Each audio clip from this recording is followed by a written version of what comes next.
people who are supposed to serve and protect me. I also know what it feels like to be a black student at a university in America, working my butt off, thousands upon thousands of dollars in debt, just to hear Justice Scalia opine that people like me don't belong in that school anyway, that I most likely can't succeed. However, I also recognize my privilege. I know that many of the people I see in my community do not have the opportunities I have been given. I know many children of Mexican immigrants who are scared to death that this country might elect Donald Trump and their families could be at risk of being broken up. I know minority high school students who have to constantly hear Donald Trump's hateful statements echoed by their peers in an age where we are supposed to be combating bullying, not electing it.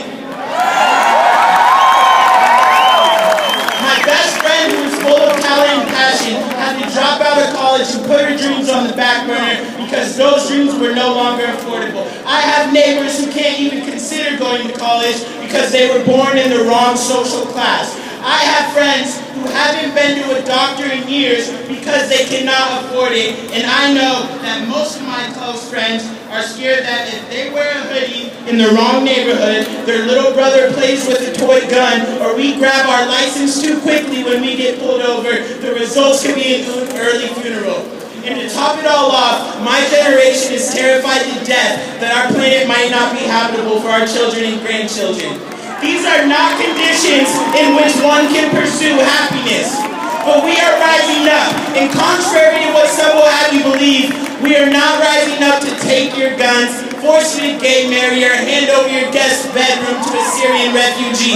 We are not here to make you apologize for your whiteness. We are simply acknowledging the pain that the wounds of American history still inflict. Let's not let those wounds fester. It's not easy for us as Americans to talk about our scars, so please don't assume anyone enjoys playing the victim. Pain is not imaginary, but we are here to show that love overcomes hate, equality overcomes bigotry, freedom overcomes money, and we the people overcome those who wish to push us out of our democracy.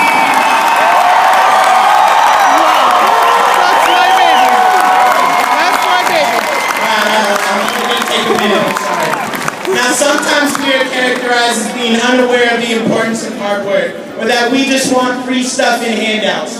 Which is funny because the dedicated faces I see here today are the people in America that have realized that freedom is not going to be free. And last I checked, the establishment sure as hell not handing out a pass that accesses the American dream. No, the way I see it is the billionaires who want free reign to exploit our economy. And it is the corporate elite who are getting the lion's share of the handouts. If we are the lazy Americans, if we truly only desire handouts, then why are we the ones building this movement from close to nothing?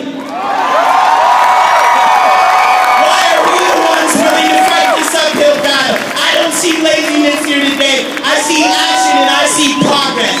Now, to those who wish to paint us as radical, big government socialists, I say that monitoring mosques, rounding up and deporting workers, bailing out the big banks, sending my peers to war, telling someone who they can marry or even love, continuing a failed drug war, disproportionately locking up minorities, allowing police to freely kill unarmed black children, and telling a woman what she can do with her body are all examples of big government, and it is not us who support any of that. It seems to me that our opponents want big government for the powerful, when special interests are at hand, and small government for the least of these when it is time to show compassion. They demand Bernie Sanders explain how we dare pay for healthcare and education, but didn't ask how they were going to pay for war. No. But we must not become content with the righteousness of our ideals or the quality of our values. The advantage of our spirit is worthless without the persistence of our progress.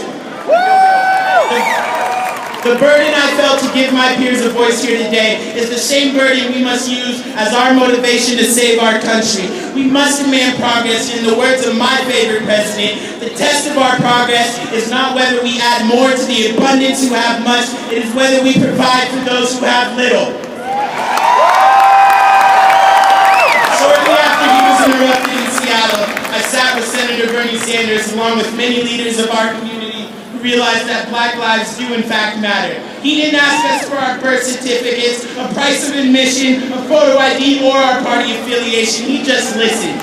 But listening is not enough. It is action that enables progress. And Bernie Sanders not only listened to us, but immediately acted. This is the mark of a true leader, not one who can exploit the worst elements of our society, such as bigotry, xenophobia, and hate, but rather one who can harness the best aspects of our humanity: compassion, justice, and the desire to be better. Now this week we celebrated Martin Luther King Day, and I want to quote him quickly before I'm done. We can't solve our problem now until there is a radical redistribution of economic and political power. The evils of racism, economic exploitation, and militarism are all tied together, and you cannot get rid of one without getting rid of the others. My friends, our opponents are trying to slander us by saying we want to drastically change America. But they said the same to Dr. King. They call it radical change. I call it persistent progress. Now let me leave you with this thought. The media and the special interest groups want you to believe we don't have a chance. Let me tell you, they did not poll me. No, they did not call us to ask us who has the momentum in this race. This election is going to depend on turnout, and one thing I have learned through working in politics is turnout depends on excitement. And you cannot tell me that the people that we are surrounded by today aren't the most motivated people in the country. The motivation of hate is no match for what we have. It is our job to harness the energy we feel here today and use it to overcome this epic battle. The establishment doesn't like the movement Bernie Sanders is coalescing. The political elite are uncomfortable with our passion. And the billionaires who are attempting to take over this country are realizing that we are going to put up one hell of a fight, and it's time to man our battle stations. My brothers and sisters of all colors, whether you look like me or you don't, I tell you to fight hard for your values. We have never seen a candidate like Bernie Sanders. This is our opportunity, folks, and it's going to take much more than rallies. Facebook posts are not enough. Bumper stickers are not going to get this one done, but we have the truth, the virtue of our values, and the true American spirit on our side. The kind of American spirit that we use to gain our freedom from the most powerful empire in the world and to kick slavery off of our shores and ensure that the Constitution applied to all. The spirit we used to obliterate Hitler and the Nazis, proving once more that hate will not defeat us. Oh no, not us. The American spirit that lifted our nation out the Great Depression and started to demand that the American dream be attainable for all. That American spirit is what I sense in this crowd today. We will not be silent, we will be loud. The issues that face America today, such as systematic racism, global climate change, economic exploitation, corrupt campaign financing, and the fruits of hateful rhetoric must be addressed, and Bernie Sanders is the only candidate that I trust to do that. So today I stand with Sean King, Dr. Cornel West, and Killer Mike, and I throw my support to Bernie Sanders, the next president of the United States of America.